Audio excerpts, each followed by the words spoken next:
Welcome back, WNST. Charleston, Baltimore, and Baltimore Positive. We are positively into our 25th anniversary. We're going to be giving away these Maryland Lottery scratch-offs. We had a $100 winner a couple weeks ago at Coco's. We're going to be at Pappas, and not the Pappas in Cockeysville where I've been going, or the Pappas in Parkville where I've been, or the Pappas in Bel Air that we began and opened. We're going to be at the Pappas in Glen Burnie later on in the month. We're going to be down there with the Anne Arundel County Executive Stuart Pittman. I hope everybody stops by, says hello, have a delicious crab cake on the Maryland Crab Cake Tour. That will be on the 29th of the month. Also have some other great guests joining us. That's a Tuesday. It's also brought to you by our friends at Window Nation, 866-90Nation. We're into the summer months. I'm celebrating the 1-year anniversary of my new windows at WNST, and we love the windows and highly recommend our friends at Window Nation. This guy joined me, I don't know, about a year or two ago. He's an author and a baseball historian. He has lots and lots of links to the South Side of Chicago, Illinois.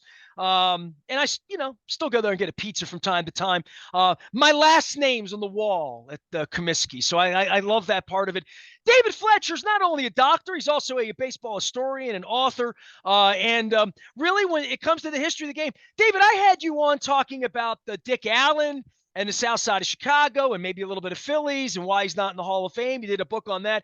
And then there's the even older history, and there's been a lot of that going on around here, is that we dive into. I've done things on Negro League history in the last month out in Kansas City, but this is a Black Sox scandal sort of more than 100 years later now, and unearthing facts and stories and going back and looking at the history of baseball. David, it's great to have you on. I'm glad guys like you and Ken Burns are out there digging this stuff up to give us interesting stuff to read. Thank you so much. Obviously, I see the Aparicio name on the wall when I'm out there at the ballpark. So you should be proud of your family's legacy. Well, it's the reason I'm in America. So, I beat long and hard on all the immigration stuff here the last couple of years. Just as an aside, I came this close. I'm on the internet right now, and the jersey's a little too big for me, but I've been in like sort of retro mode lately, and I found this 69 White Sox Aparicio gray with the pinstripe blue and the white lettering that was on the 1970 baseball cards episode, and I'm this close to picking up the number 11 and putting it on. It's a little wool, so it's a little bit more of a winter feel to me, but I love the history of baseball and things that remind us of the history of baseball. And listen, I mean, whether it's steroids, and I was in those locker rooms as a nationally syndicated host back in the turn of the century where Andros Steen, Dione, and Sammy Sosa's now Caucasian. I mean, baseball history writes itself differently. But 100 years later, this Black Sox scandal is sort of the scandal that all others are held up to in sports. And now that we get into wagering and we talk about all this Big Poppy with the hose and betting and all of this stuff that's going on now, it makes me shudder for where the history of sport has been for scandal. And I guess I'll let you pick this up because this is your story and your book. Has nothing to do with this year's White Sox or the Dylan Cease or the Orioles lease. This is old school, and you have to have a real passion, Dr. Fletcher, to want to take a deep dive. Tell everybody about the thesis of what you're after in this, because I've been up to Cooperstown, and this is something that baseball and people in baseball, much like the steroid scandal, would rather not talk about or have people write books about. Well, the book that my co-editor, Jacob Homrecki, who's the editor of Saber, and I put out is about the Joe Jackson 1924 trial, where he sued Charles Comiskey for his back pay. It was 100th anniversary is next year. It's the final centennial celebration of the Black Sox scandal. And what we published, only about 10 people in the world had ever seen before. We published a 658-page transcript, which is 330,000 words, of the actual testimony given in this trial in Milwaukee almost 100 years ago. And it's a fascinating read. You'll never see it again because owner of baseball exposes his finances. And then you have the most iconic, accomplished player of his time, who's banned for baseball forever, testifying at that trial. And it's a fabulous read. It reads like a movie script. And the sad thing is, I'm going to give a spoiler alert to your audience, but at the end, Joe Jackson is thrown in jail at the end of the trial. He's thrown in jail because he committed perjury. His testimony that he gave before the 1920 grand jury in Chicago was read back to him, and he gave different answers. And so because of that change in his responses to questions, the judge threw out the verdict, which was in favor of Joe Jackson getting around $16,000 back pay, and held him for perjury. Give me in a thumbnail, pretend I'm your grandson and say, who was Shoeless Joe? What are Black Sox? I heard of White Sox and Red Sox. Like, take me back to that time. Now, my father was born in 1919. I do not know a lot about this scandal other than it was scandalous, right? I mean, it's like knowing about the Great Potato Famine. You hear about it, but you don't read about it. You don't, unless you know about it or have a movie. I mean, I knew the Titanic sunk. I didn't know the story till I saw the movie. In regard to that period of time, I'm thinking corruption, prohibition, baseball's the biggest thing going, right? Like Babe Ruth, friggin' Babe Ruth at this time, right? And we're getting out of a world war, right? I mean, we're about to go into roaring 20s. Tell me about baseball then, and why Shoeless Joe Jackson's even someone that I've heard of. Well, baseball was hurt by World War I. It almost didn't play the 1918 season.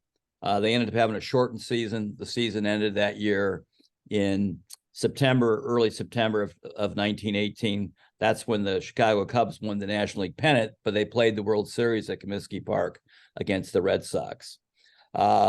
It's believed that series was fixed as well, as the Cubs took money to lose that World Series to the Red Sox.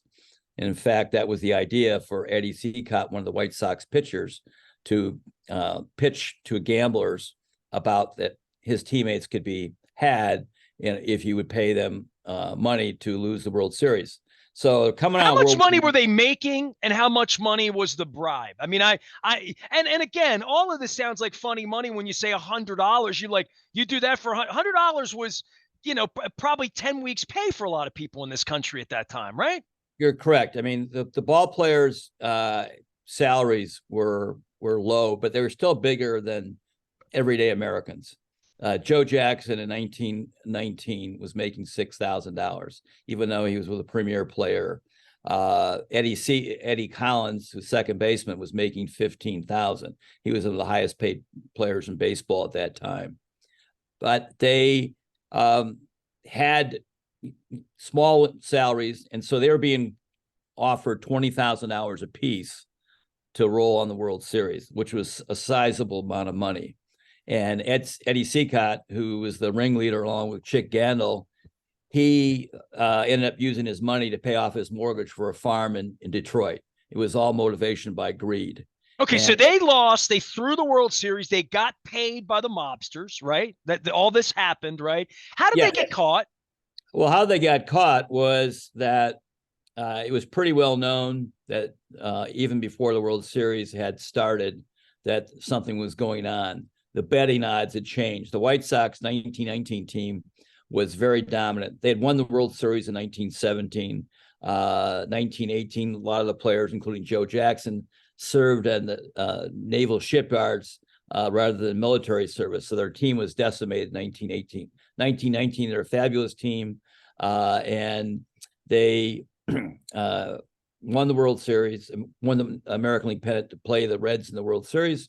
And the betting odds suddenly changed before the World Series is because it was not a very well kept secret. And the problem was there were multiple gamblers who were involved. Everybody thinks of a guy named Arnold Rothstein was involved, but he really wasn't directly involved.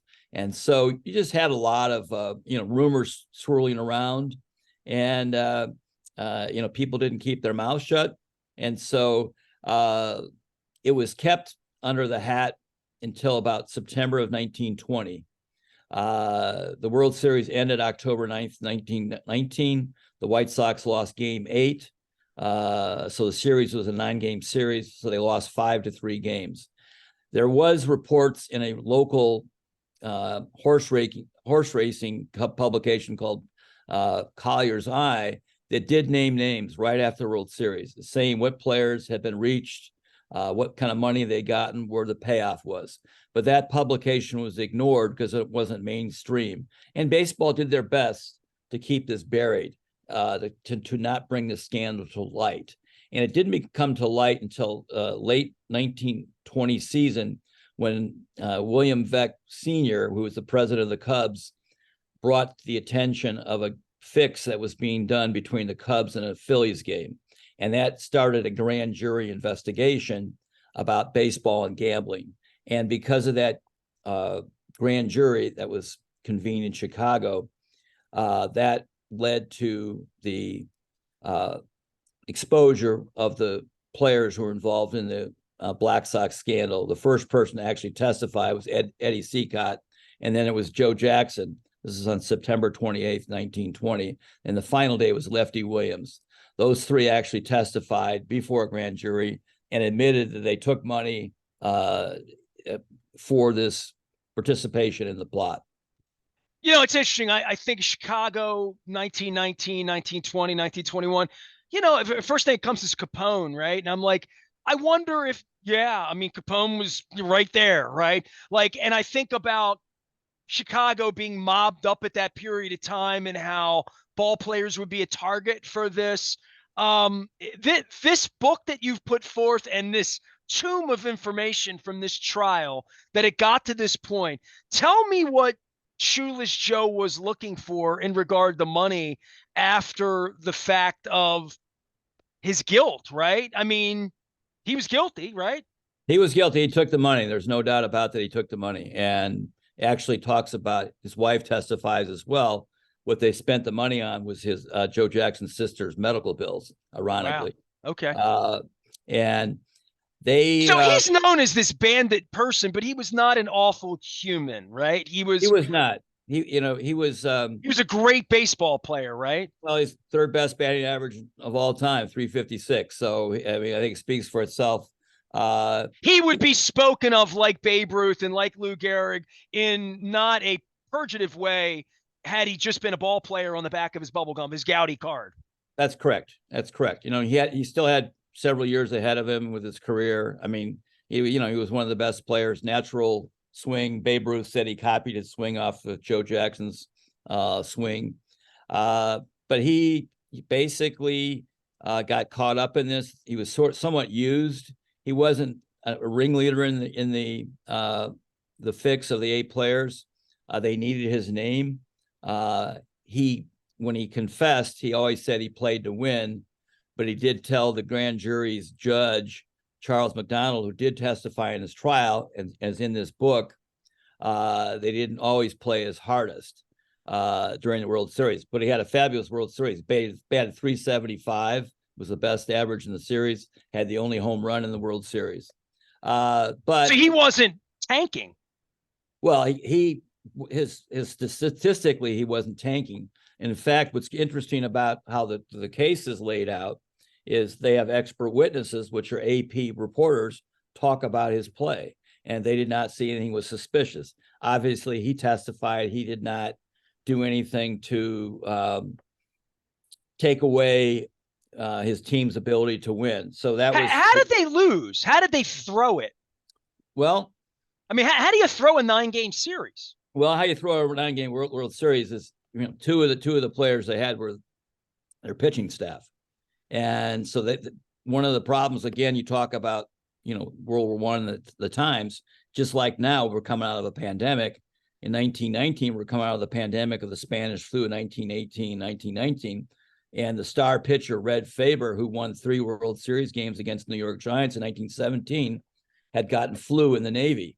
And he was somewhat debilitated. He could not pitch because of his medical issues in the 1919 World Series. Or the White Sox would have obviously won the series if they had Red Faber in their pitching staff. So basically, Eddie Seacott was a first game pitcher. It was a signal that he was to walk the first batter. He actually hit the first batter. That was sort of the signal to the gangsters that were involved in this that the fix was on. And he basically, there was some wildness of his pitching. There was a couple of plays that he misplayed.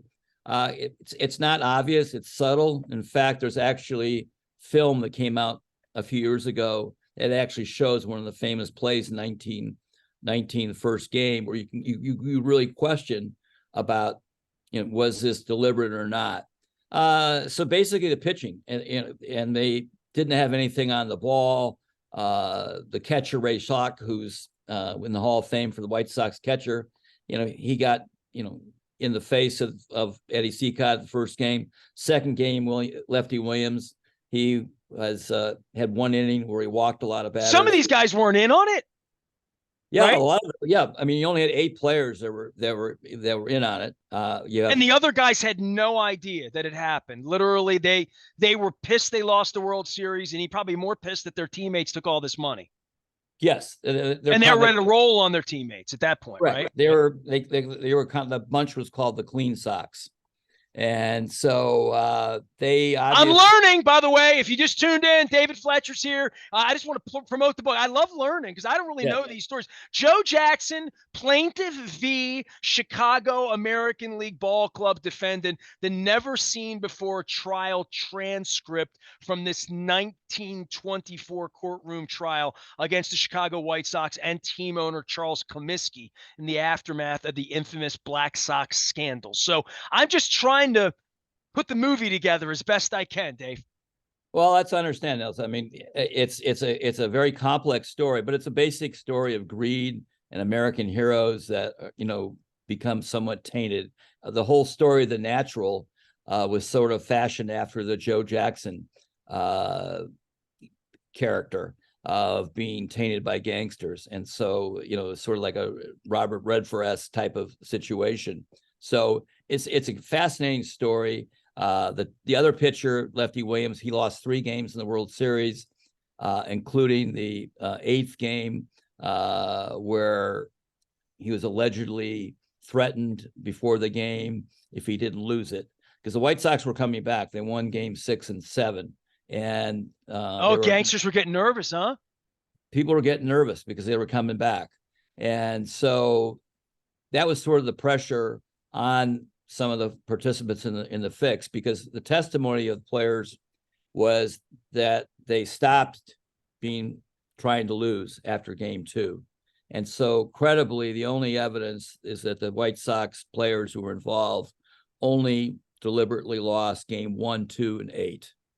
And so it was going to be very interesting if there had been a game 9. There was going to be a game 9 in Cincinnati, and Dickie Kerr, who won game 3, pitched one of the best World Series performances ever in winning game 3, was going to pitch game 9. So a lot of fascination is, the series did not have any off days. They traveled between the trains and between Cincinnati and Chicago.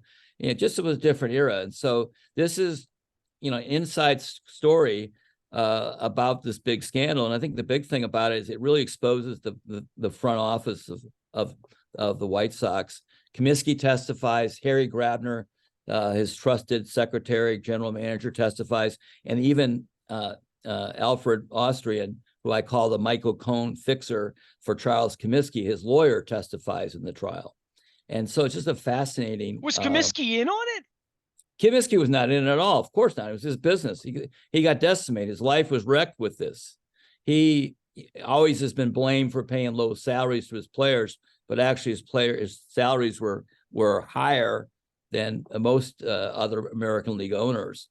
He was not in on it. He ended up, having his franchise pretty much be decimated, even though they made some good attempts later to reboot the franchise after these players got kicked out of baseball. But it was a devastating situation for him.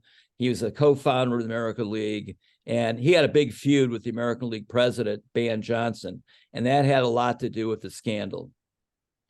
Well, the book is fascinating. It is literally, it's word for word transcript, right? I mean, you went back to this period of time and sort of unearthed this thing as a historian, right? That's correct. There only been the actual transcript was in the office of the grandson of the lawyer, Raymond Cannon, who represented Joe Jackson in his trial.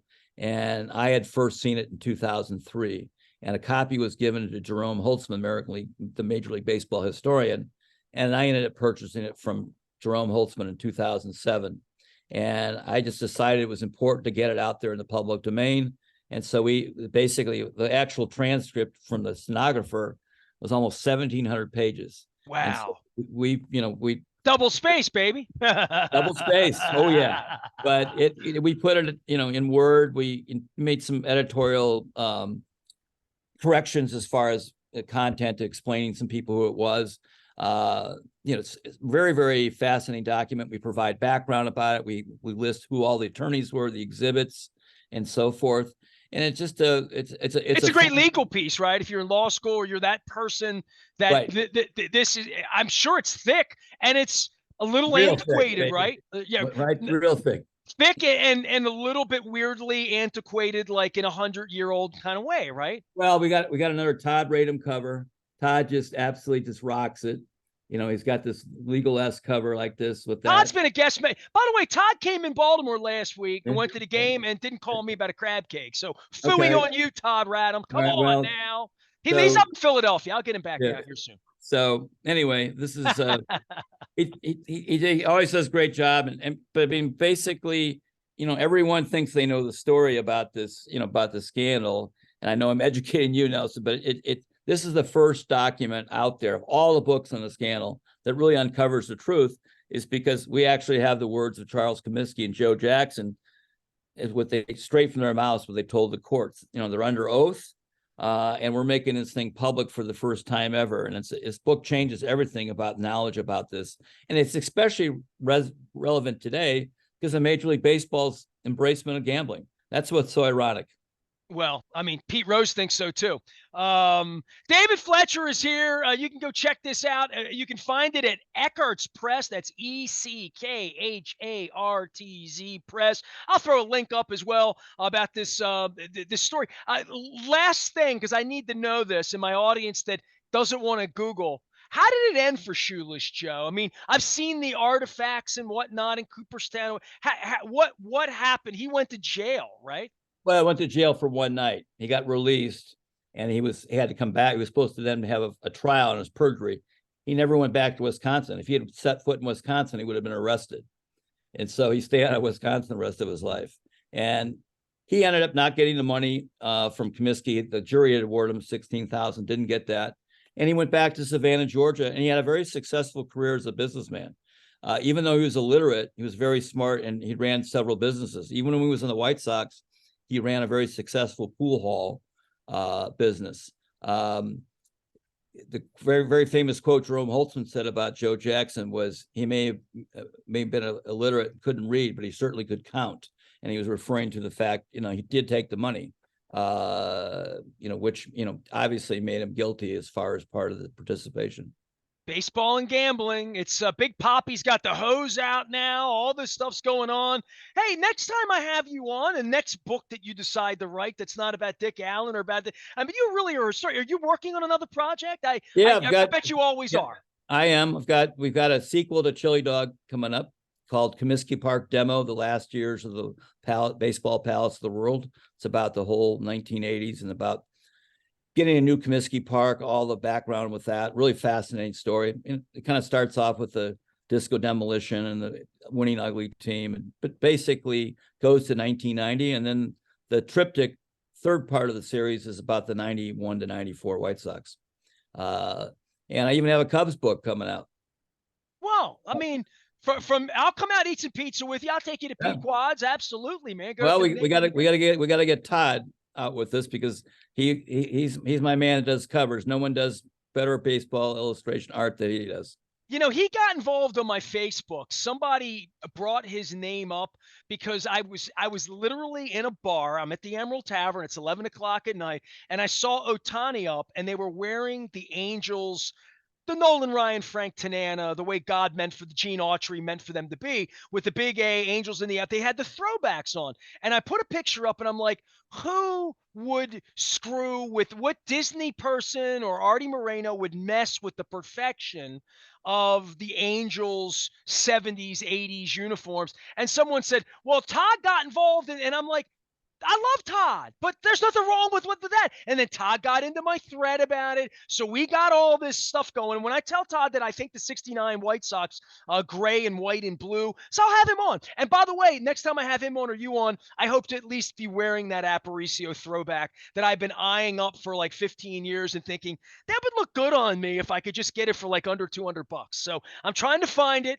But I love the nostalgia, and anytime you want to bring me a little piece of baseball history that gives me a chance to talk about Dick Allen or whatever, I'm all about it, Dave. You and Well, Todd thank and you all so of much. you. Thank you so much for having me on again. It's a lot of fun. Well, Take I'll tell care. you, yeah, I love talking baseball, and I love talking South Side of Chicago baseball, and I especially love stuff that I don't know the real story. Like I know Shoeless Joe, I know Black Sox, I know more now than I did 20 minutes ago. You can know more if you invest in Joe Jackson, plaintiff v. Chicago American League Ball Club defended the never seen before trial transcript, now soon to be 100 years old. We're not soon to be, we're 25 years old at WNST. Congratulations. Thank you very much. We're All right. celebrating our anniversary here all week, all month, All all right. year. I'm going to Thank you. spike the ball, Dave. Next 6 months, we're doing these 25 stories of glory of WNST. It's all presented by our friends at the Maryland Lottery. I'll be giving these away on the 29th of the month at Pappas in Glen Burnie with Stuart Pittman, Anne Arundel County Executive. Also brought to you by our friends at Window Nation, 866-90 Nation, the way to find that. Big celebration at Costas, bigger celebration at Drug City as we go into our 26th year with the Orioles in first place. Pennant race, new starting pitcher in Jack Flaherty, and some great baseball stories ahead. We are WNST, AM 1570 Towson, Baltimore, and we never stop talking Baltimore positive.